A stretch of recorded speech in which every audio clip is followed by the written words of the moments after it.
that Daktari was talking about. Are people going untreated in the country at the moment who require medical care? I think the answer to that will be yes. Because at the end of the day, for example, first of all, there are people who don't even have the money for the SHA payment. So there are those. The 600 shillings, if it was in that band, yes, for example, or 720 per Even year. 300 shillings. Yeah, 300 shillings. And then there are those who are now insured by SHA. But then you go to a facility, and because the facility has not been compensated, they just say we are not accepting SHA patients. So you essentially are stuck. It's like paying up for an insurance, and when you go to a hospital, they tell you, oh, we no longer take that insurance. So there's a lot of fall of people who can access services from SHA. So we make the connection now, because a lot of times, I mean, here in this room, and the things that we get to hear is that SHA is not working, SHA is not working, SHA is not working. And so now we can finally make the connection so that when you go to a medical facility and you're denied services, not because there is no hospital, not because there are no medical staff there, not because there's no medicine or equipment, but because this facility, for example, has gone unpaid. Yes. They will tell you, we cannot treat you under SHA. Yes. So is that person right then to say that SHA is not working? Exactly. Yes, they are. And in fact, even like some of the doctors I represent, Nairobi County government, their healthcare insurance policy is by SHA. They used to be under private cover. I think it was Jubilee. They decided, let's try SHA to provide cover for our 20,000 members of staff. This week, you go to a hospital, and SHA is accepting SHA.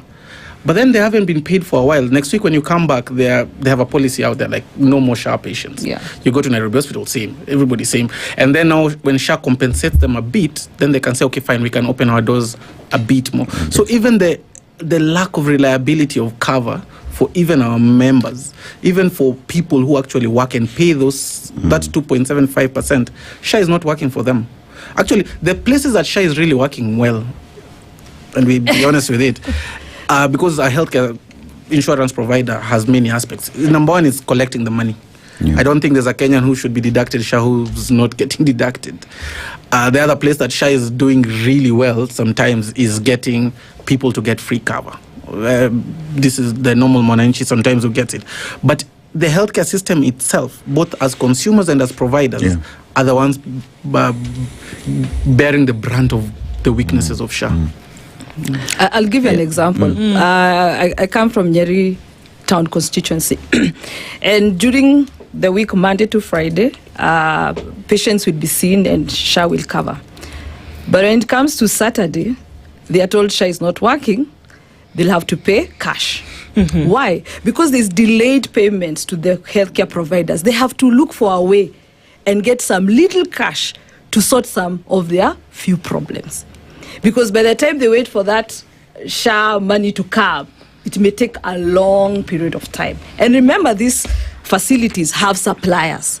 Those suppliers are Kenyan citizens like you and me. And remember, if those healthcare facilities do not pay me money as a supplier, then I will also not contribute to SHA. You see, because that's where my income is coming from.